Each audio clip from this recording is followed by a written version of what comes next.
হযরত আবু বকর সিদ্দিক খবর পেয়ে গেলেন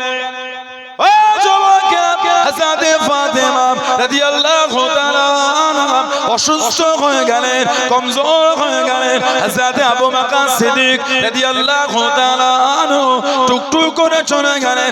গরম রৌদ্রেতে দুপুর বেলায় বাড়ির বাইরে গিয়ে দাঁড়িয়ে গেলেন।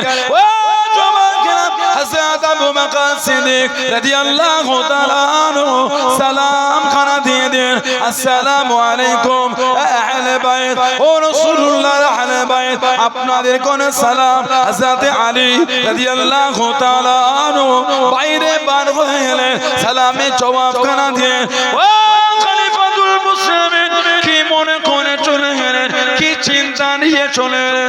হযরত আবু বকর সিদ্দিক রাদিয়াল্লাহু তাআলা আনহু হুজুর আমার জানিয়ে দিয়ে ও রাসূলুল্লাহ জামাদাম ও হযরত আলী রাদিয়াল্লাহু তাআলা আনহু, আমি আবু বকর রাদিয়াল্লাহু তাআলা আনহু আমি খবর পেয়ে গেলাম হযরত ফাতেমা অসুস্থ, হযরত ফাতেমা বিমার হয়ে গিয়েছে, কেমন আছে এই খবরটা নিতে এলাম।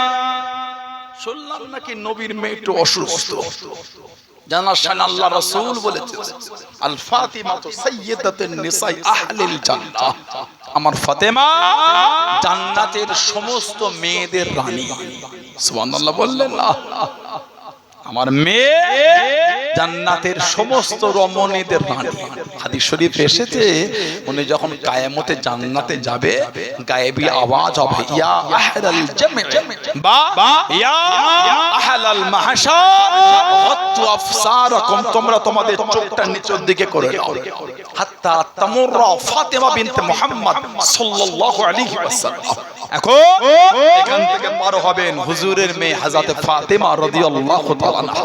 হাদিস শরীফে এসেছে ৭০,০০০ জারিয়াতুন মিনাল হুরিল ঈন, ৭০,০০০ হুর ফাতিমাতুজ জোহরাকে গার্ড দিয়ে দিয়ে আল্লাহর জান্নাতে নিয়ে যাবেন। জোরে বলো আলহামদুলিল্লাহ বললেন না। কিতাবে এসেছে সিদ্দিকা আকবর বলেন একটু খবর নিতে উনি কেমন আছে, ওনাকে কি আমার সালাম দেবেন আর কেমন আছে একটু জিজ্ঞাসা করবেন, আর ওনাকে বলবে হয়তো উনি আমার উপর একটু কষ্ট পেয়েছে, ওই ফিদাকে জায়গাটা জন্য ওনাকে বলবেন উনি যেন আমি আবু বকরকে মাফ করে দেয়। আহা বলুন সুবহানাল্লাহ, কি ভালোবাসা ওনাদের মধ্যে।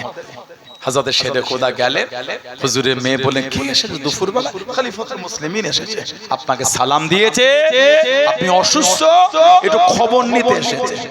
আর সেই ফিদাকে জাগার জন্য উনি বলেছেন হয়তো আপনি ওনার উপর একটু দুঃখ পেয়েছে, উনি আপনার কাছে মাপ চেয়েছে।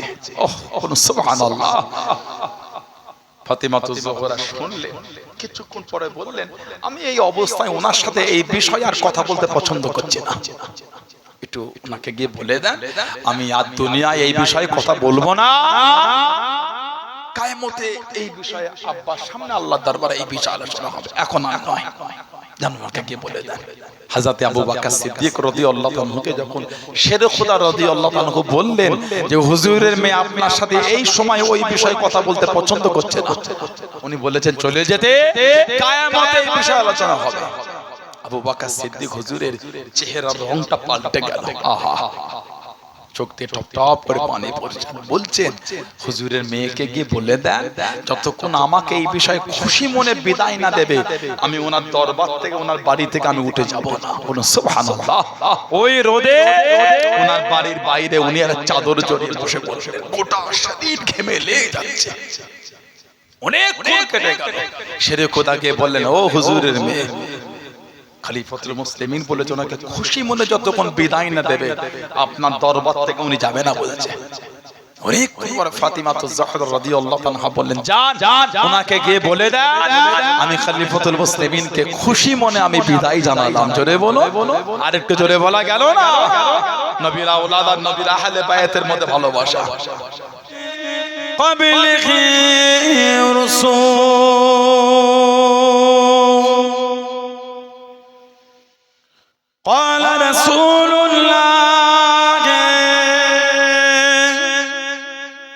صلى الله عليه وسلم মান তামাসসাকা বিসুন্নাতিন দা ফাসাদে উম্মতি ফালাহু আজরু মিয়াতি শাহীদ।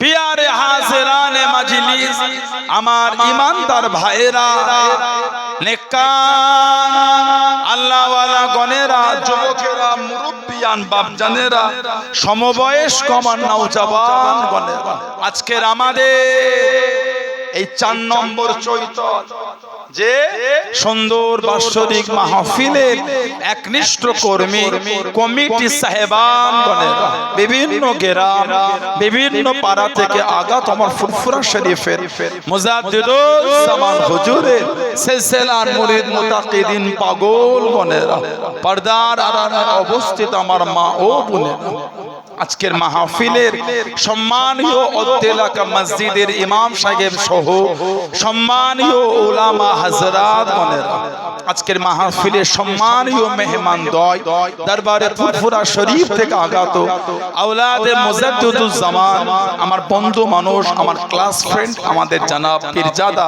আলহাজ মাওলানা মুহাম্মদ সৌবান সিদ্দিক আল কুরাইশি ভাই এবং আমার ছোট ভাই আমাদের জনাব পীরজাদা আলহাজ মাওলানা মুহাম্মদ আবুজা সিদ্দিক আল কুরাইশি ভাই খিদমতে এসে হাজির হয়েছে। আমি অদব গুনাহগার, নালায়েক, খাকসার, পাপী। আমার মনে হয় আজকের মাহফিলে যতগুলি মানুষ বসে আছেন সবচাইতে বড় গুনাহগার থাকতে হলে সেটা আমি আছি, আমি পাপী, আমি গুনাহগার। আল্লাহ আপনাদের কাছে হাজির করিয়েছেন, দোয়া করেন আল্লাহ পাক যেন গুনাহগারের জবান থেকে কিছুক্ষণের জন্য হলো আল্লাহ পাক কিছু বলার মতন তৌফিক ইনায়েত করেন। বলুন সকলে আল্লাহুম্মা আমিন। তার সাথে সাথে আল্লাহ পাক আপনাকে এবং আমাকে উভয়কে শুনে এবং বলে আমল করার তৌফিক ইনায়েত করেন। বলুন সকলে আল্লাহুম্মা আমিন। আমার আল্লাহ পাক জাল্লে জালালুহু জাল্লে শানুহু তানা দরবারে লাখ লাখ শুকর, কোটি কোটি শুকর যে আল্লাহ পাক আপনাকে আমাকে এতগুলি মানুষ, এতগুলি মুসলমানকে এমন একটা সুন্দর মাহফিলে হাজির করালেন। সকলে মিলে আল্লাহ পাকের শুকর আদা করে বলুন আলহামদুলিল্লাহ। এমন একটা জায়গা আল্লাহ আমাদের বসিয়েছেন, এমন একটা মাহফিল আল্লাহ পাক আপনাকে আমাকে বসার একটু সুযোগ করে দিলেন। আল্লাহ নবী সাল্লাল্লাহু আলাইহি ওয়াসাল্লাম বলেছে হাফাতহুমুল মালাইকাতু, ফেরেশতারা নূরে ডানাগুলিকে দিয়ে বান্দা বান্দীদের করে গোল করে ঘিরে রাখেন। বলুন না সুবহানাল্লাহ। সেই মাহফিল আল্লাহ আমাদের বসিয়েছে, এসেছে কিছু হলো নি, একটু বাড়িতে যাও। জলসা আমাদের এলাকায় কম হয় না, বছরে ৫-৭টা জলসা এমনি হয়। কি ঠিক না ভুল বলছি? বলে জলসা এলাকায় কম হয় না। এই সমস্ত জলসার প্রচলনটা শুরু করেছিলেন মুজাদ্দিদুল জামান দাদা পীর সাহেব রহমাতুল্লাহ। হুজুর বললেন বাবা, ছেলেরা যুবকেরা মাদ্রাসায় গিয়ে মক্তবে গিয়ে দ্বীনি শিক্ষার জায়গায় গিয়ে দ্বীনের ইলম তো নেবে, বয়স্করা চট করে যেতে চাইবে না। দিনে পাড়ায় পাড়ায় মক্তবে মক্তবে মোড়ে মোড়ে জলসা মাহফিলে আলোচনা শুরু করে দাও। তাতে কি হবে? তাতে করে জলসা মাহফিল শুরু হলে তাতে করে কি হবে? বয়স্ক মানুষেরা, বয়স্কা মহিলারা দ্বীনের বিধানগুলো সহজে শিখতে পারবে। বাংলা ভাষায় যেখানে যেখানে জলসা হয় এই প্রচলনটা সর্বপ্রথম শুরু করেছিলেন মুজাদ্দিদুল জামান রহমাতুল্লাহ। এসে বসেছে, কিছু হলো না, নিজের জীবনের ভুল ত্রুটি গুলোকে একটু মুছে নেন। ভালো যদি নাই হতে পারলাম, জীবনের দাম হলো না তো। পরিবর্তন যদি নাই হলাম, জীবন তৈরি হলো কি করে? মানুষ মাত্রই গুনাহ হয়ে যায়। কি তবে নবীদের কোনো গুনাহ নাই। আকিদা নাসফি কিতাব এসেছে কুল্লু আম্বিয়াউন মাসুম, প্রত্যেক নবীরা হল মাসুম, নবীদের কোনো গুনাহ না। আলহামদুলিল্লাহ বলে। আর কোরআন শরীফ আল্লাহ পাক আমাদের হুজুরের শানে বলেছেন, হাবিব আপনার আগে পরে গুনাহ বলে কিছু না। সুবহানাল্লাহ বলবেন না? আপনার আগে পরে গুনাহ বলে কিছু না, তবে আমাদের গুনাহ আছে। হাদিস শরীফে এসেছে কুল্লু বানি আদম খাত্তা, প্রত্যেক আদম সন্তানই হচ্ছে গুনাহগার, প্রত্যেক আদম সন্তানই হলো গুনাহগার। তারপরেই হুজুর বলেছেন খায়রুল খাত্তাইন আত-তাওবা, আর ওই গুনাহগারদের মধ্যে ওই গুনাহগারটা উত্তম যে গুনাহ করেই তওবা করে। তাহলে গুনাহগারদের মধ্যে উত্তম গুনাহগার আছে কারা? গুনাহ করে তওবা। তওবাটা কি? আন-নাদামা। তওবা আন-নাদামা মানে অনুতপ্ত হওয়া। কিছু আমাদের সমাজে আছে দেখবেন, কোনো ভুল হয়ে গেল রাতে ঘুম হয় না, ইস আমি এটা করে ফেললাম, এই যে আফসোস, এটাই হলো তওবা। এটাই হলো মুমিন হবার একটা বড় প্রমাণ। একটা ভুল যদি হয়ে যায় আর মন স্থির না, ইস আমি এটা করে ফেললাম, আল্লাহ আল্লাহ আমার দ্বারা এটা হয়ে গেল, আল্লাহ আল্লাহ আমি একটু জোরে ওকে কথা বলে ফেললাম, এই যে মনের মধ্যে একটা অনুতপ্ত হচ্ছে, লজ্জিত অনুশোচনা হচ্ছে, এটাই হলো তওবা। নিজেকে লজ্জিত তৈরি কর, আল্লাহ আমি ভুল করেছি, আল্লাহ তুমি মাফ করে দাও, আল্লাহ আল্লাহ আমি ছাড়া যে তোমার কত নেক বান্দা বান্দি আছে, তুমি ছাড়া যে আমার আল্লাহ কেউ নাই, আল্লাহ আমি ছাড়া তোমার কত নেক বান্দা বান্দি আছে, আল্লাহ তুমি ছাড়া যে আমার কোনো গতি না, আল্লাহ তুমি যদি আমাকে ফিরিয়ে দাও, আল্লাহ আমি জাহান্নামে হয়ে যাব, আল্লাহ আল্লাহ আমি ধ্বংস হয়ে যাব, আল্লাহ আল্লাহ আমি বরবাদ হয়ে যাব, আল্লাহ আল্লাহ আমাকে কবুল করে নাও, আল্লাহ মাফ করে দাও, আল্লাহ। এইটা হলো মুমিন হওয়ার লক্ষণ। এটা আল্লাহ আমাদের করে বেশি বেশি তওবা করা, তৌফিক দাও, বলুন আমিন, বলেন আল্লাহুম্মা আমিন। হাদিস শরীফে এসেছে আমাদের নবী সাল্লাল্লাহু আলাইহি ওয়াসাল্লাম প্রত্যেকটা দিন 70 থেকে 100 বার করে তওবা করতেন। হুজুরের গুনাহ নাই কিন্তু তওবা। কেন? হুজুরের এই তওবাটা উম্মত উম্মতিকে শিক্ষা দেওয়া, যাতে আমার উম্মত উম্মতি ভাবে আমাদের নবী যদি এত তওবা করে, আমাদের তাহলে কত তওবা করা দরকার। একটু ওই পাখাটা লাগিয়ে দেন না ভাইজান, এই ক্যারাচে রাখবেন, না হলে মাইকে পে অবস্থান। পাখা ছিল তো আপনাদের, দিলেন না তো? আচ্ছা আচ্ছা জি জি একটু ঠিক উপরে দিলে হবে না সাদ্দাম ভাই? ওনা ঠিক করে এখান থেকে দেবে, না হলে মাইকে এই ক্যারাচেটা দিয়ে দেন। আমি ওটা একটু কোনো অসুবিধা হয় বুঝলেন, আপনারা নেন ঘুরি, আপনারা নেন, আমার অসুবিধা নাই। এটা এটা ভাই এটা এনাতে ঘুরিয়ে দাদা, মুরব্বী বাপগুলোকে ঘেমে যাচ্ছে, আমার জন্য ওনারা ঘেমে যাচ্ছে। এসে বসেছে কিছু হলো নিয়ে বাড়িতে, আল্লাহ পাক কোরআন শরীফে বলেছেন কুল হাবিব আপনি বলে দেন কি ইন কুনতুম তুহিব্বুনাল্লাহ, তারা যদি আমি আল্লাহ আমাকে ভালোবাসতে চাই, তারা যদি আমি আল্লাহ আমাকে মহব্বত করতে চাই, কি হবে? ফাত্তাবিউনি, তারা যেন আগে আপনার ইত্তেবা করে, আপনার অনুসরণ আপনার অনুকরণ করে। যারা আপনাকে মানবে ইহবিবুকুমুল্লাহ, আমার আল্লাহ বলে আমি আল্লাহ তাদের ভালোবাসবো, জোরে বলে। তারপরেই আল্লাহ পাক বলেছেন ওয়ায়াগফিরু লাকুম যুনুবাকুম, আমি আল্লাহ তাদের জীবনের গুনাহ, তাদের জীবনের অন্যায়গুলি আমি আল্লাহ সব মাফ করে দেব। আল্লাহ পাক তারপরেই ভালোবেসে বলেছেন আল্লাহু গফুরুর রহিম, আর আমি আল্লাহ হলাম গফুর রহিম, রহমানুর রহিম, দয়াময় মেহেরবান। সুবহানাল্লাহ বললেন না? কোরআন শরীফে আল্লাহ পাক অপর আরেক জায়গায় জিকির করেছে, আল্লাহ পাক অপর জায়গায় বলে দিন লা তাকনাতু মির রাহমাতিল্লাহ, বলুন না সুবহানাল্লাহ। এ আমার বান্দা বান্দি, তোরা আমি আল্লাহ আমার রহমত থেকে নিরাশ হয়ে যাস না, আমার রহমত থেকে গাফেল হয়ে যাস না। ইন্নাল্লাহা ইয়াগফিরুয যুনুবা জামিআ, নিশ্চয় আমি আল্লাহ তোদের জীবনের যুনুব গুনাহ অন্যায়গুলিকে আমি আল্লাহ ক্ষমা করি। ইন্নাহু হুয়াল গফুরুর রহিম, নিশ্চয় আমি আল্লাহ হলাম গফুর রহিম, রহমানুর রহিম, দয়াময় মেহেরবান। বলুন আলহামদুলিল্লাহ। আল্লাহ পাক কোরআন শরীফে অপর আরেক জায়গায় সূরা তাওবা 104 নম্বর আয়াত আল্লাহ জিকির করেছে, আলাম ইয়ালামু আল্লাল্লাহু হুয়া ইয়াকবালু তাওবাতা আন ইবাদিহি ওয়া ইয়ালখুযু সাদাকাতি ওয়া ইন্নাল্লাহা হুয়াত তাওয়াবুর রহিম। হাবিব আপনার উম্মত উম্মতিরা কি জানে না আমি আল্লাহ তাদের তওবাটাকে কবুল করি? আহা সুবহানাল্লাহ বললেন না? আমি আল্লাহ তাদের তওবা কবুল করি, আর তাদের সাদকাটা আমি আল্লাহ গ্রহণ করি, আর আমি আল্লাহ ক্ষমাশীল, দয়ালু, মেহেরবান। আপনার উম্মত উম্মতেরা কি জানে না? তার মানে আল্লাহ পাক আমাদের করে গুনাহ করার পর নিরাশ হতে মানা করছে। অন্যায় করেছিস, আমার কাছে ফিরে আয়, আমার দরবারে আয়, আমার কাছে মাথা নত করে কাঁদ, আমি আল্লাহ তোদের জীবনের গুনাহগুলো মাফ করে দেবো। বলুন আলহামদুলিল্লাহ। কিছু হলো না, একটু বাড়িতে যা। এত সম্মান ইজ্জত মাকাম আল্লাহ আমাদের দিলেন, এত আলা দরজা আল্লাহ আমাদের করে দিয়ে দিয়েছে হুজুরের জন্য।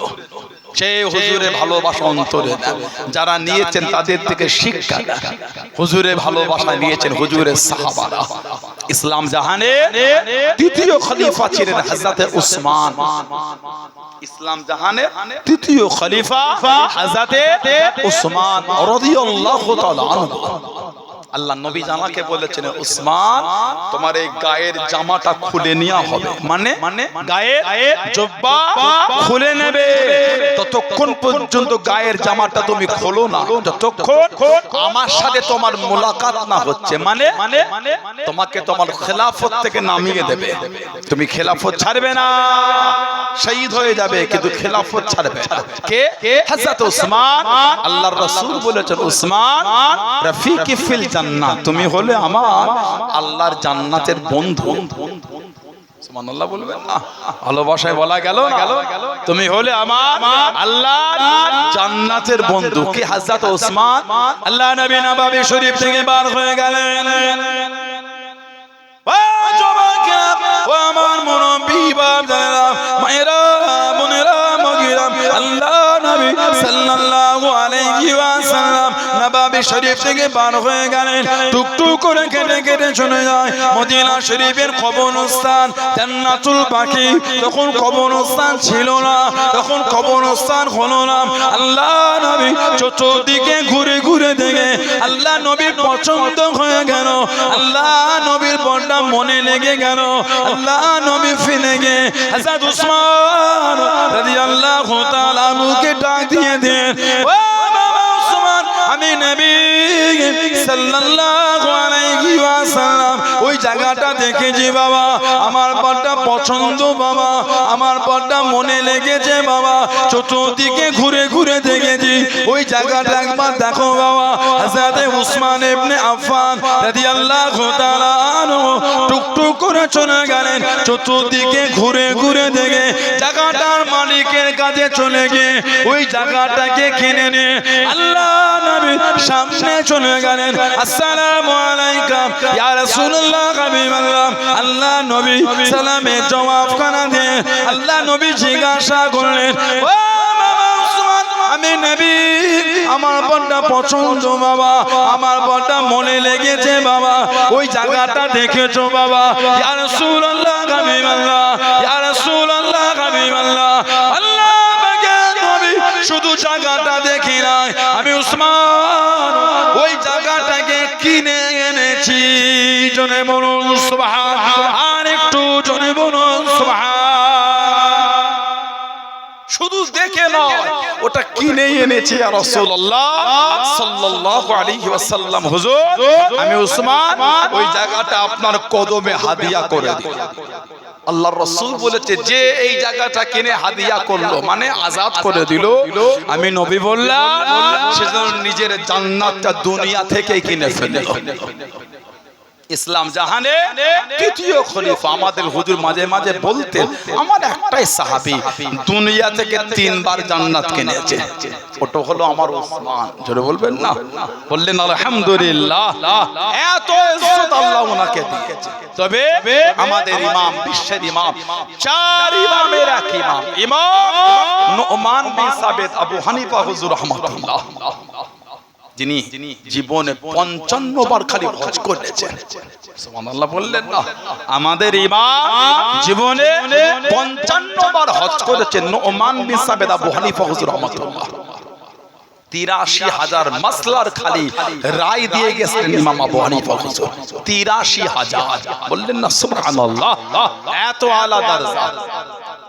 ওনার জামানায় একটা রাফিজি ছিল, রাফিজি মানে শিয়াদের একটা পার্ট।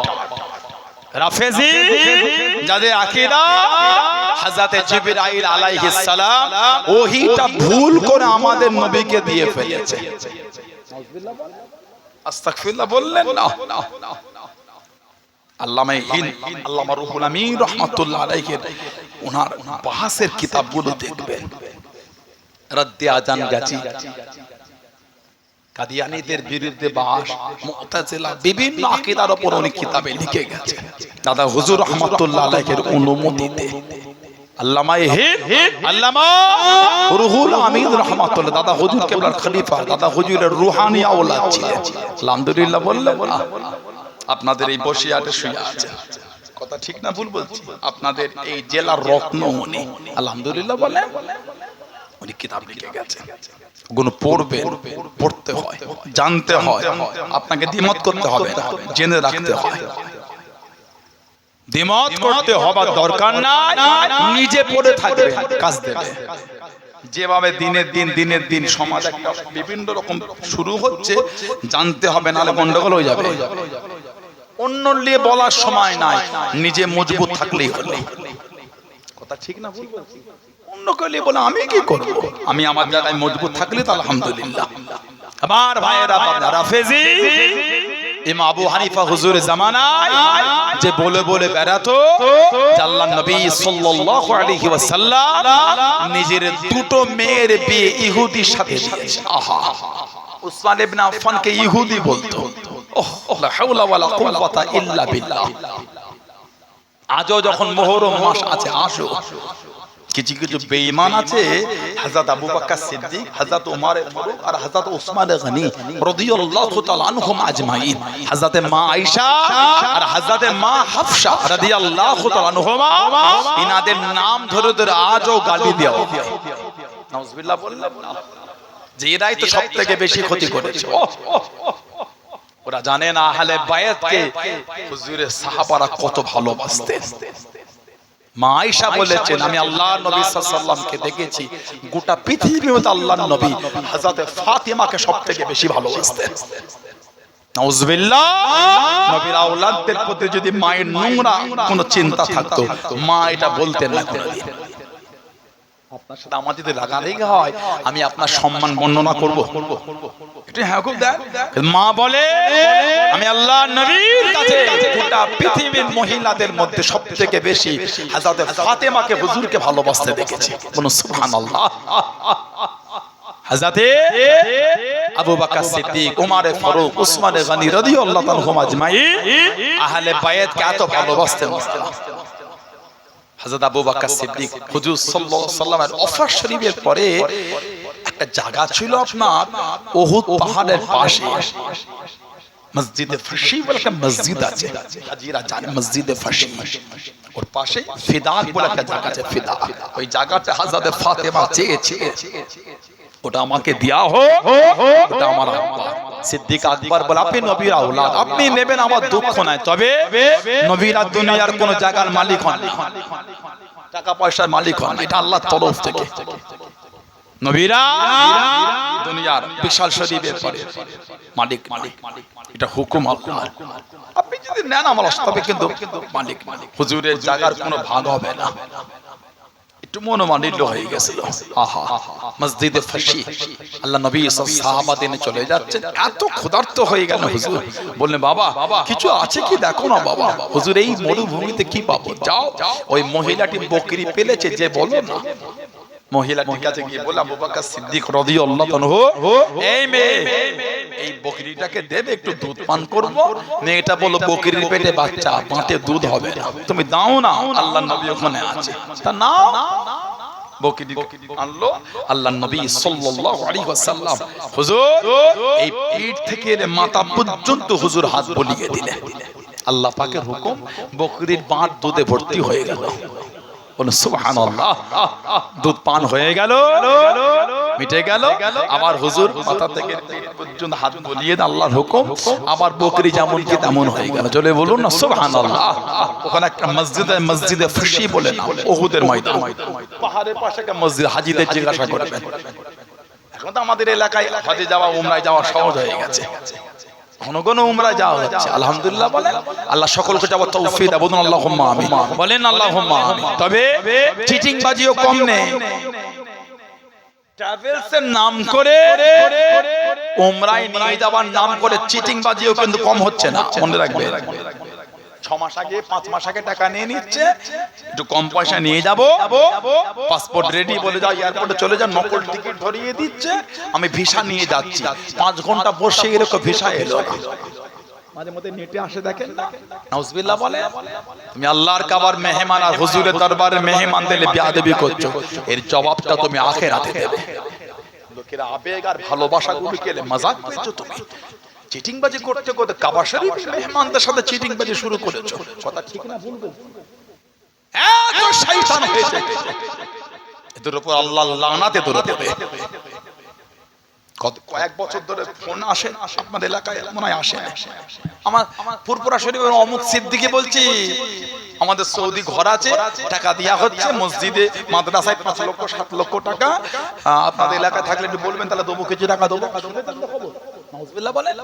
আমাদের নাম করে হাজার হাজার নয় লক্ষ লক্ষ টাকা তসরুফ করছে, বিভিন্ন থানায় এফআইআর হচ্ছে, এখন পর্যন্ত শুরু হচ্ছে না। আল্লাহ জালেমদের হাত থেকে আল্লাহ আমাদের হেফাজত করে বদনামে। এখন এক একটা জালেম এগুলো গরিব মানুষকে ফোন করে 7 লক্ষ টাকা মসজিদে দেবো, সাধারণ মানুষ বাবা দেবে, বাবা নিয়ে তাহলে সব ডকুমেন্টস পাঠিয়ে দিল।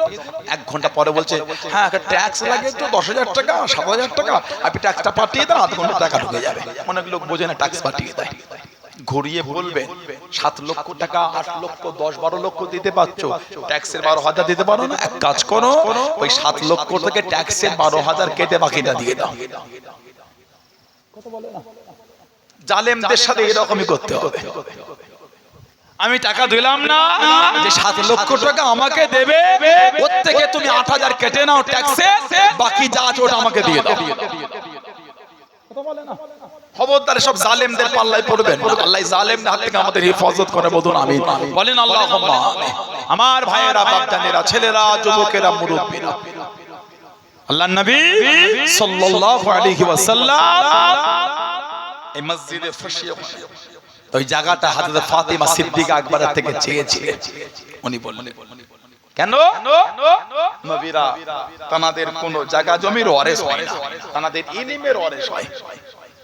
তানাদের জায়গা জমির ইলমের ওয়ারিস হয়, জায়গা জমি নয়।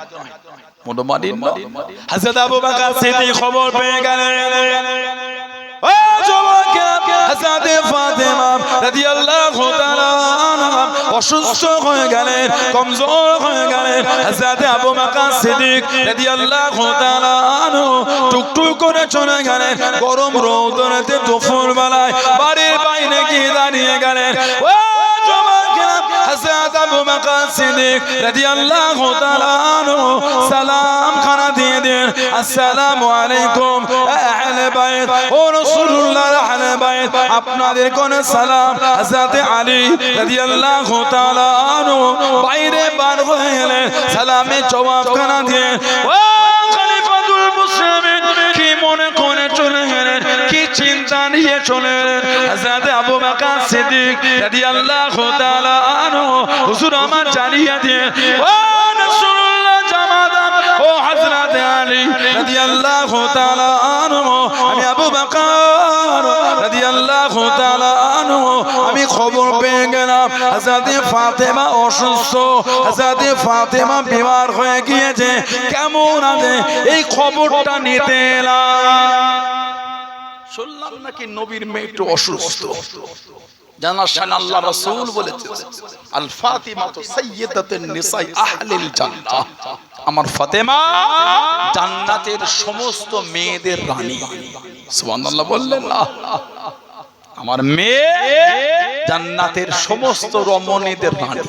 হাদিস শরীফে এসেছে, উনি যখন কিয়ামতে জান্নাতে যাবে, গায়েবী আওয়াজ হবে, ইয়া আহলাল জামঈ বা ইয়া আহলাল মাহশার গাত্তু আফসারাকুম, তোমরা তোমাদের চোখটা নিচের দিকে করে দাও, হাত্তা তামুররা ফাতিমা বিনতে মুহাম্মদ সাল্লাল্লাহু আলাইহি ওয়াসাল্লাম।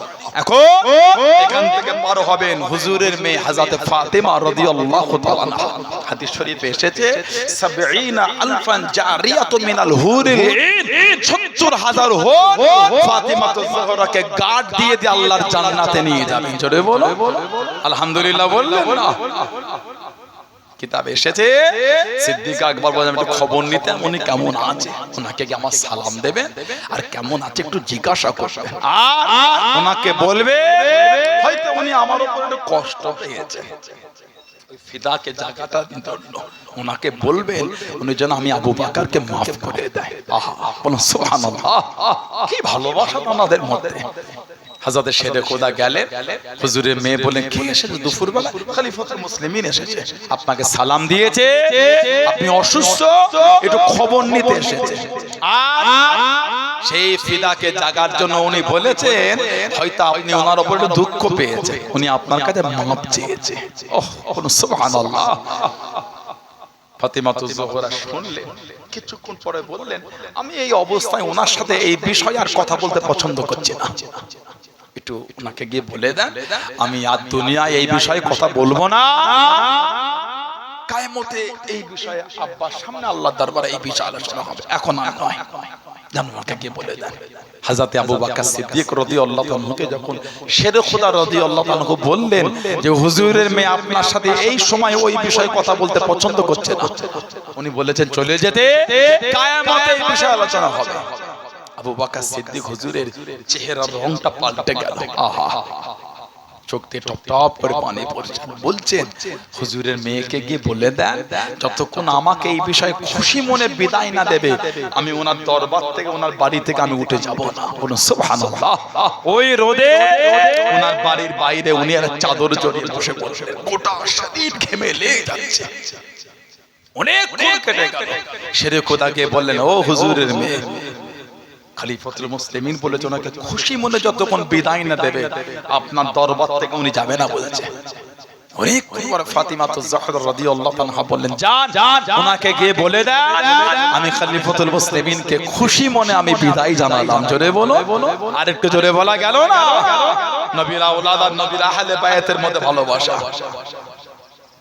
ইমাম আবু হানিফা হুজুরের জামানায় একটা রাফেজি সে বলে বলে বেড়াতো আল্লাহর নবী দুটো মেয়েরকে ইহুদির সাথে দিতে। কে? আবু হানিফা। এত তাকওয়া এত পরহেজগারিতা ওনার মধ্যে ছিল, এত তাকওয়া হুজুরের মধ্যে ছিল, আহা, এত ন্যায়ের উপর জীবন উনি কাটিয়েছেন। হুজুরের একটা কাপড়ের দোকান ছিল, কাপড় এক তারিখে মহিলা কাপড় বিক্রি করতে গেল, হুজুর এটা কিনবেন? হুজুর বলেন কত দাম মা? হুজুর 100 দিরহাম। হুজুর বললেন না, এর দামটা আরো বেশি, আপনি কম বলছেন। সুবহানাল্লাহ বলেন। এরকম খরিদ্দার কোনোদিন দেখেছে? মালঞ্চ বাজারে মাছ তুলে দেন, মাছ ঠিক গো বেশ কি কত করে দাও? 500 টাকা করে দাও। ভালো রেট কি 700 টাকা করে লাও। কোন দিয়ে খরিদ্দার পেয়েছেন আপনারা? জীবনে হয় এটা? এই কি বলো 500 দাও, 300 টাকা করে বাজারে হই হই করে বিক্রি হচ্ছে, কথা বলে না। আবু হানিফা হুজুর বলে কত দাম মা? হুজুর 100 দিরহাম। হুজুর বলছেন না, আপনার কাপড়টা অনেক দামি, আর একটু বেশি করে বলেন। আহা, মেয়েটা বলেন তাহলে 200 দিরহাম দেন। হুজুর বলছেন আরো দাম, তাহলে 300 দিরহাম। হুজুর বলছেন না আরো দিরহাম। ইমাম আবু হানিফা হুজুর জানার মাল তিনি বলছে 100, ইমাম আবু হানিফা হুজুর কিনছেন 500 দিরহাম দিয়ে। সুবহানাল্লাহ বললেন না? কেন? আবু হানিফা হুজুর বলে উনি বিপদে পড়ে বিক্রি করতে এসেছে বলে ওনার বিপদটাকে আমি সহজে কাজে লাগিয়ে কম দামে কিনবো না, না ওর যা মূল্য ন্যায্য মূল্যই আমি কিনবো। বলুন না সুবহানাল্লাহ। ইমাম আবু হানিফা রাহমাতুল্লাহ কাপড়ের দোকান, হুজুরের ছাত্র দোকানে বসে আছে, কিতাব এসেছে মদিনা শরীফে ব্যবসায়ী এসেছে কুফা, খবর নিলেন এই এই মাল কিনবো।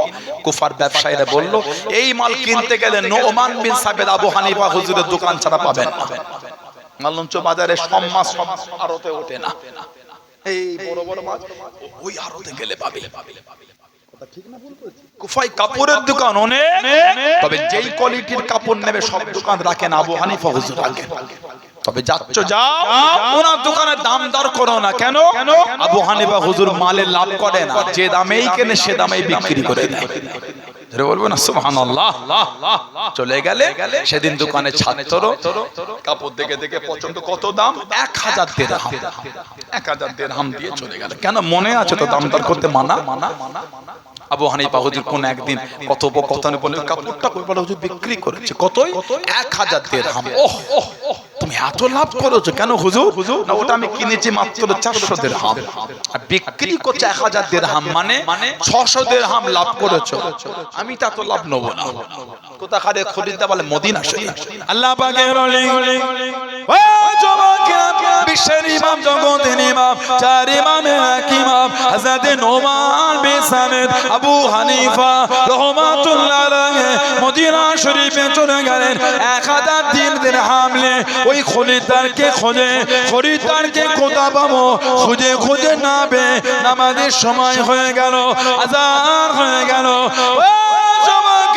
মসজিদের মধ্যে ঢুকে গেলেন আল্লাহর ওলি হযরত ইমাম নোমান বিন সামিত রাহমাতুল্লাহ আলাইহি। মসজিদের মধ্যে গিয়ে দেখেন ওই কাপড়ের জামা পরে একজন দাঁড়িয়ে দাঁড়িয়ে নামাজ পড়ে। ওইটাই পড়ে নামাজ পড়ছে। উনি পাশে গিয়ে নামাজের তাহরিমা বেঁধেছে। নামাজ শেষ, কাজ মিটে গেল। মুসাফা করে বলে আমার কাপড় আমাকে ফেরত দেন আর আপনার 1000 দিরহাম আপনি নেন। আর যে কদিন পড়েছে ওই কদিনে টাকা লাগবে না, ওটা আমি খুশি মনে আপনাকে এমনি পড়তে দিলাম। উনি বলছেন আপনার কাপড় মানে আমি কুফা থেকে গিয়ে আবু হানিফার কাছ থেকে কিনেছি, আপনার মানে? তখন হুজুর হেসে বলে আপনি আবু হানিফাকে চেনেন? নোমান বিন সামিত চিনি মানে তার কাছ থেকে গিয়ে কিনেছি। তখন হুজুর বলে আবু হানিফা কই? বলে এখানে নাই তো। উনি হেসে বলে আমি তো নোমান বিন সামিত আবু হানিফা রাহমাতুল্লাহ। জোরে বলুন না সুবহানাল্লাহ। তাহলে ওটা আমার ছাত্র। এই আপনার 1000 দিরহাম না, আমার মাল আমাকে দিয়ে দেন, আর যে কদিন পড়েছে ওর টাকা লাগবে না, ওটা এমনি পড়তে দিলাম। উনি বলছেন না, কাপড় তো হবে না, টাকা কম দিয়ে থাকলে বলেন আরো দিচ্ছি, কাপড় দেবো না। উনি বলছেন না, এটা কিনেছে আমি মাত্র 400 দিরহাম আর আপনাকে বিক্রি করে যে 1000 দিরহাম 600 দিরহাম লাভ করেছে, আমি এত লাভ নেবো না। তখন উনি বলছে আসল খবর যখন জেনেছি কাপড় তো ফেরতই হবে না। সুবহানাল্লাহ বলেন। আমার রাগ নাই, তবে কাপড় ফেরত দেবো না। আমাদের ইমাম অনেক জোর করে ওই 600 দিরহাম ফেরত দিয়ে কিনা দাম 400 দিরহাম নিয়ে উনি কুফায় ফিরে গিয়েছেন। এটা হলো আমাদের ইমাম। বলুন না সুবহানাল্লাহ। ওই কুফার একজন রাফেজি বলে বলে বেড়াতো হুজুর সাল্লাল্লাহু আলাইহি সাল্লাম 2 মেয়ের বিয়ে ইহুদির সাথে দিয়েছে, মানে ওই বেঈমানটা উসমান ইবনে আফফানকে ইহুদি বলতো। আহা, আবু হানিফা হুজুর ওনার ঘরে চলে গেলেন। কথোপকথনে বললেন আপনার মেয়ের জন্য আমি একটা সম্বোধন এনেছি। ছেলেটা নামাজি, পরেজগার, মুত্তাকি, জাকিরিন, সালেক, শিক্ষিত, ভদ্র, নম্র, ধনী, কিছু কমি নাই। উনি বললেন তাহলে তো সম্বোধন মন্দ না হবে। হুজুর বললেন তবে একটা কথা, ছেলেটা কিন্তু ইহুদি। ছেলেটা ইহুদি। বিরক্ত হয়ে রেগে গিয়ে বলতে আপনি কাজ খুঁজে পান না, ইহুদি ছেলের সাথে আমার মেয়ের বিয়ে দেবো, আপনি বলতে পারলেন? তখন আমাদের ইমাম বলছে আপনার মেয়ের বিয়ে যদি ইহুদি ছেলের সাথে দিতে না চান তাহলে আল্লাহ নবী হুজুরের 2 মেয়ের বিয়ে ইহুদির সঙ্গে দিলেন কি করে? আপনি যদি রেগে যান তাহলে আল্লাহর নবী সাল্লাল্লাহু আলাইহি সাল্লাম হুজুর দিলেন কি করে? সঙ্গে সঙ্গে নিজের ভুল বুঝতে পেরে তওবা করেছিল। বলুন না সুবহানাল্লাহ। ইসলাম জাহানের তৃতীয় খলিফা হযরত উসমান রাদিয়াল্লাহু তাআলা, আল্লাহ রাসূল সাল্লাল্লাহু আলাইহি সাল্লাম বলেছেন উসমান তোমাকে দেখে আল্লাহর ফেরেশতারা লজ্জা পেয়ে যায়। হুজুর উনাকে দেখে লজ্জা করতেন। উনি হুজুরের কাছে এসে বলতেন হুজুর মাপ চাই, আপনি আমাকে দেখে আপনি লজ্জা করেন। আমার হুজুর হেসে হেসে বলেছে উসমান তোমাকে দেখে ফেরেশতারা লজ্জা করে, আমি নবীকে দেখে তোমাকে লজ্জা করব না? বলুন না সুবহানাল্লাহ। কে? হযরত উসমান। আল্লাহর নবী সাল্লাল্লাহু আলাইহি ওয়াসাল্লামকে জানাজায় গেলে জানাজা না পড়িয়ে হুজুর ফিরে চলে যাচ্ছে। তখন সাহাবারা বলে হুজুর আপনাকে কোনোদিন দেখলাম না কারো জানাজায় এসে না পড়ে চলে যাওয়া। আল্লাহ নবী সাল্লাল্লাহু আলাইহি ওয়াসাল্লাম বললেন ওর জানাজা কিভাবে পড়ি যার উপর আল্লাহ নারাজ। মানে এই লোকটা আমার উসমানের সঙ্গে শত্রুতা করত, যে উসমানের সাথে শত্রুতা করে তার উপর আল্লাহ নারাজ হয়ে যায়। যার উপর আল্লাহ নারাজ তার জানাজা আমি নবী পড়াতে পারি না। এত সম্মান আল্লাহ দিলেন, দিনের জন্য এত দান করেছে। হুজুরের সাহাবারাই দান করতেন, তবে সাহাবাদের মধ্যে সবথেকে ধনী ছিলেন হযরতে আব্দুর রহমান ইবনে আওফ রাদিয়াল্লাহু তাআলা। বর্তমান যত পৃথিবীতে লোক আছে সবথেকে ধনী লোকটার নাম আপনারা জানেন? গোটা পৃথিবীর মধ্যে জানেন সব থেকে ধনী লোকটার নাম হলো এলন মাস্ক। গুগলে গিয়ে লিখবেন পৃথিবীর ধনী লোকের নাম কি, এলন মাস্ক। আল্লাহ পাক হযরত আব্দুর রহমান ইবনে আওফ হুজুরকে এত মাল দিয়েছিলেন, এই এলন মাস্কের থেকে আল্লাহ হুজুরকে 7 থেকে 8 গুণ মাল আল্লাহ পাক ওনাকে বেশি দিয়েছিলেন। বললেন আলহামদুলিল্লাহ। উনি যখন ইন্তেকাল হলেন ওনার 4টি স্ত্রী ছিল। কটা? 4টি। উনি যে দিনার গুলো রেখে গেছিলেন, দিনার টাকা, ওই দিনার ইন্ডিয়ান রুপিতে কনভার্ট করলে এক একটা স্ত্রী ভাগ পেয়েছিল 300 কোটি করে। সুবহানাল্লাহ। আর একটা বর্ণনা এসেছে 400 কোটি করে এক একটা বউ ভাগ পেয়েছে। জোরে বলো। এখন ইসলাম কে ওনাকে মজাক করে বলে। এই কদিন আগে ওই আপনার উত্তর 24 পরগনায় ওই কল্যাণীর পাশে ভাটপাড়া, ওখানকার এক নোংরা লোক আছে অর্জুন সিং বলে নাম, বিজেপি করে। সে যা করে তার ব্যাপার, কে কি পার্টি করে আমার দেখার সময় না। যার যা ভালো লাগে সে তা করে, ঠিক না? আপনি বিজেপি করবেন কি করবেন আপনার ব্যক্তিগত। ইসলামকে নিয়ে কটূক্তি করছেন কেন? বাঁদরামি খুঁজে পান না নাকি? যা করছেন করেন না রে ভাই, পার্টি করছেন করে। রাজনীতি করতে হলে ডেভেলপের নিয়ে সমাজ উন্নতি গেলে রাজনীতি করেন না। ইসলামকে গাল দিয়ে রাজনীতি করতে হচ্ছে কেন? যে আপনি আমার ইসলামকে গালি দিলেন, আপনার ধর্মকে যদি কেউ গালি দেয়, যেমন আপনার ধর্মকে গালি দিলে আপনার এইখানটায় লাগে, আমার ইসলামকে লিখে যদি বাজে কথা বলে আমার ওইখানটায় লাগে। কথা বল না, ঠিক বলছি। আগে একবার বলেছিল যে মুসলমান ওদের পাংচার করতে গেলে ওদের দোকানে খাওয়া বন্ধ করে দেয়। কোন মুসলমান যদি ধর্মগুরু বলে হিন্দুদের পাংচার করতে গেলে হিন্দুদের দোকানে খাওয়া বন্ধ করে দেয়, এটা কি কোনো সভ্য সমাজের কথা হলো বলে মনে হয় আপনাদের? কথা বলছেন না? ভদ্র নম্র লোকের কথা বলে মনে হয় এটা? এই কি রে বাবা? আপনি যে চালটা খাচ্ছেন, কিনছেন হিন্দু ভাইয়ের দোকান থেকে, ওই চালটা চাষ করছে মুসলমান ভাই। আপনি যে চালটা কিনে ভাত রান্না করে খান, কিনছেন মুসলমানের দোকান থেকে, চাষ করছে আমার হিন্দু ভাই। এভাবেই তো গোটা দুনিয়া পৃথিবী চলছে রে ভাই। কথা ঠিক না ভুল বলছি? এই কি কথা? আর মুসলমানদের দোকানে মাল কিনতে গেলে ওরা নাকি থুতু দেয়। ছি ছি ছি, ঘৃণা লাগে মানুষের কথা। মানুষ এত নোংরা চিন্তালে সভ্য সমাজে বাস করে কি করে? এই কি জঘন্য চিন্তা ভাবনা! খালি হিন্দু আর মুসলমানের ঝগড়া লাগাতে পারলে এরা পাইছে, কাজ কিছু নাই। আরে বাবা, রাজনীতি করতে সমাজকে ডেভেলপ করে কোন না রে বাবা, ঝগড়া লাগিয়ে কেন করছিস? কথা ঠিক না ভুল বলছি? বলে না। কদিন আগে বললাম, আবার নতুন একটা ভিডিও নেটে ঘুরছে, 3-4 দিন ধরে ঘুরছে। ওই মূর্খ লোকটা বলল যে ইসলাম আল্লাহ নাকি বলেছেন আস্তাগফিরুল্লাহ যে অমুসলিম মেয়েদের করে রেপ করলো কোনো গুনাহ নেই। নাউজুবিল্লাহ বলে, জোরে বলে। কি জঘন্য লোক দেখেছেন? কেন রে ভাই? এই কি নোংরা চিন্তা! ছোট থেকে বড় হলে মুসলমানের কাঁধে কাঁধ মিলিয়ে মুসলমানের কাঁধে কাঁধ থেকে আর বড় হয় এত নোংরা চিন্তা হয়ে গেল আপনার। আমি শুনেছি ওনার সম্পর্কে ছোট থেকে বড় হয়েছে মুসলমানের কাঁধে কাঁধ মিলিয়ে, মানে হিন্দু মুসলমান জৈন খ্রিস্টান দলিত আদিবাসী সব কাঁধে কাঁধ মিলিয়ে ভালোবাসা নিয়ে ছোট থেকে ভালোবাসা নিয়ে বড় হলো। এখন এই রাজনীতি করতে গিয়ে নোংরা ভীমরতি ধরে জোনাকে। বুঝতে পারছেন? বলে আল্লাহ নাকি বলেছে কোরআনে কি অমুসলিম মেয়েদের ধর্ষণ করলে কোনো গুনাহ হবে না। নাউজুবিল্লাহ বলবেন না? লা হাওলা ওয়ালা কুওয়াতা ইল্লা বিল্লাহ। ইসলাম বলেছে একটা মহিলার দিকে একবার চোখ পড়ে গেছে গুনাহ হবে না। চোখটা সঙ্গে সঙ্গে নামিয়েলেন, এরপরে যতবার তাকাবেন যতক্ষণ দেখবেন আপনি হারামের জন্য গুনাহ কিনছেন আপনি।